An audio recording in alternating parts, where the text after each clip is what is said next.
Ayan, magandang araw po sa ating lahat mga idol at mga kababayan. 136 days bago po sumapit yung pong November 2, 2026, barangay at SK election. Sa mga kakandidato po, pag-isipan niyo pong mabuti mga kababayan, kung kayo ba ay kwalipikado na tumakbo sa barangay at SK election. So yung mga kwalifikasyon po sa mga tatakbo bilang barangay officials sa darating po na eleksyon sa November 2, dapat po ikaw po ay mamamayan ng Pilipinas o ikaw po ay isang talagang lehitimong Pilipino mga bayan. Dapat po ikaw po ay pure Pilipino, hindi po foreigner mga bayan ha. At ikaw po dapat ay marunong magbasa at marunong magsulat. Kung hindi ka po marunong magsulat, mga kababayan, lalong-lalo na, kung ikaw hindi marunong din magbasa, wag mo nang balakin, kabarangay, na tumakbo. Sapagkat papaano magagampanan yung trabaho mo sa barangay, papaano ka makagagawa ng iyong mga batas, mga ordinansa at mga policy sa iyong barangay kung ikaw mismo ay hindi mo naiintindihan kung ano po ang ibig sabihin ng iyong hawak mga kababayan.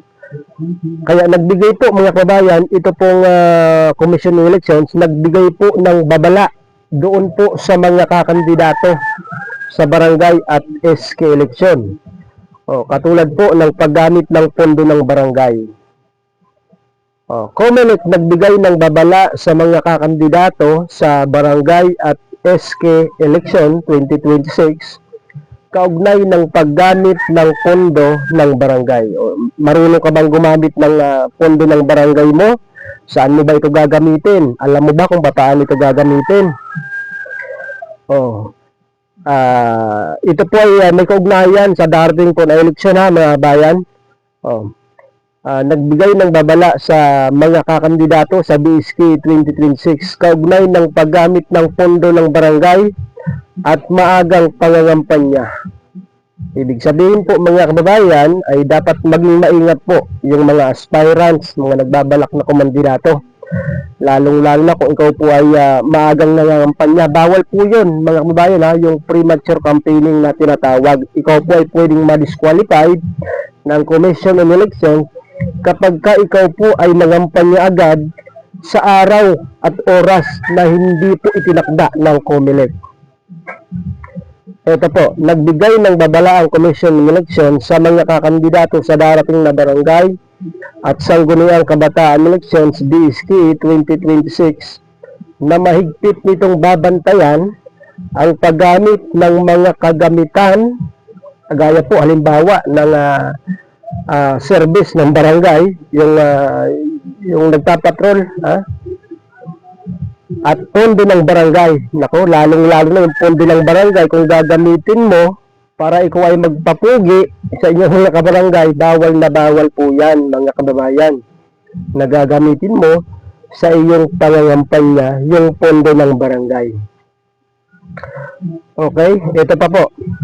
Kabilang ang mga sasakyan, sinasabi ko na nga ba, sasakyan ng pamahalaan o barangay patrol na tinatawag, dahil maaari itong maituring na abuse of state resources at maging dahilan ng diskwalifikasyon. O dahil sa paggamit mo ng bihikulo na kagamitan ng barangay o service ng barangay, ay madidisqualified ka. Kaya wag mo lang balakin, kabayan o kabarangay, na gamitin yung pong service na para lamang sa sa barangay, para gamitin mo sa iyong pangangampanya. Bawal po yun.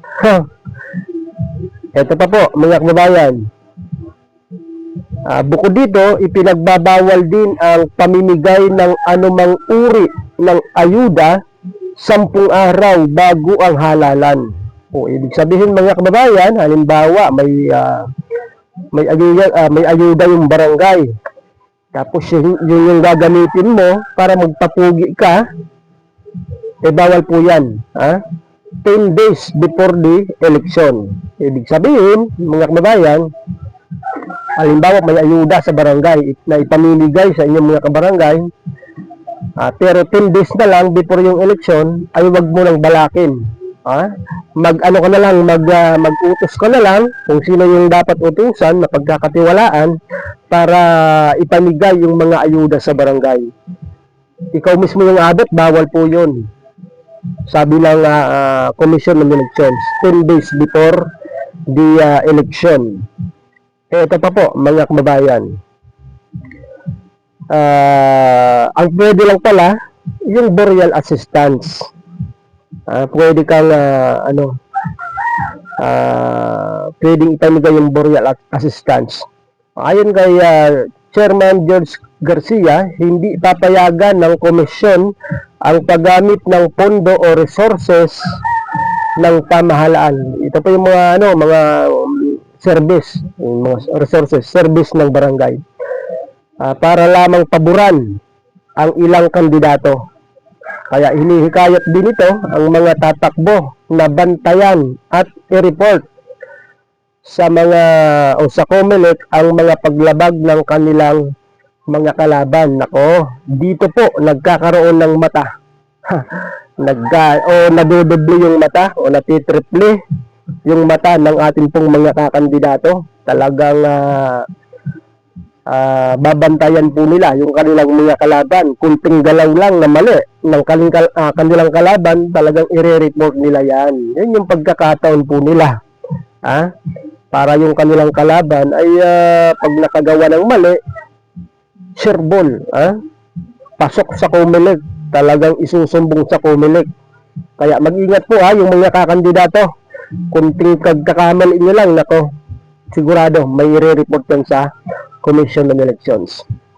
Ulitin ko pa, hinikayat din ng Commission ng Elections ang mga tatakbo na bantayan at i-report sa COMELEC ang mga paglabag ng kanilang mga kalaban upang agad na maaksyonan, makasuhan at madiskwalipika ang mga ito. Nako, kapag ka na-disqualified, yun pong kalaban ay sirbol, panalo na yung katunggali niya. Ito, dagdag pa ng COMELEC sa oras na makapaghain ng kandidatura para sa mga sa BSK. Tandaan po ninyo mga kababayan, mahalaga po ito. Dagdag pa ng COMELEC sa oras na makapaghain na ng kandidatura o yung tinatawag na Certificate of Candidacy, para sa BSK mula September 28 hanggang October 5, 2026,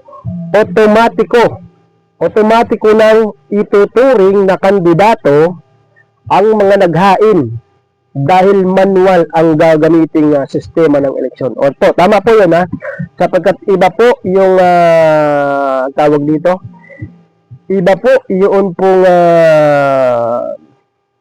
patakaran pagka yung election ay manual, at iba po yung patakaran pagka ang election po ay automated. Pagka manual po, halimbawa ngayong araw ka naghain ng inyong Certificate of Candidacy or kandidatura, COC, pagkatapos mo makapag-file ng iyo pong COC, ikaw po ay considered na as a candidate, mga kababayan.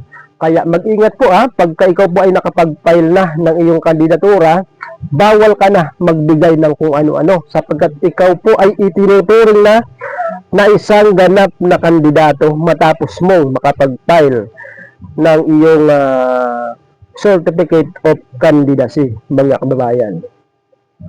Ito po, dahil dito ipinagbabawal ang pangangampanya mula October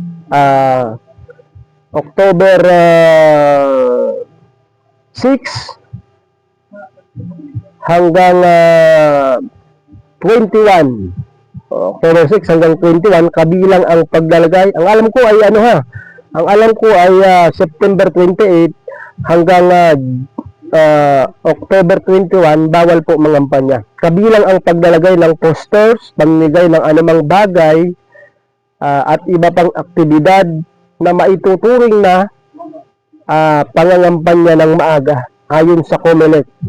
Maituturing itong premature campaigning at maaaring pagmulan ng kaso at pagka-disqualified. Nakatakda lamang magsimula ang opisyal na campaign period or kampanya sa October 22 at matatapos, kung di ako nagkakamali mga kabayan, October 31 mga kabayan. Kaya maging maingat po sana yun po mga kababayan natin nakakandidato sa darating na barangay at SK election.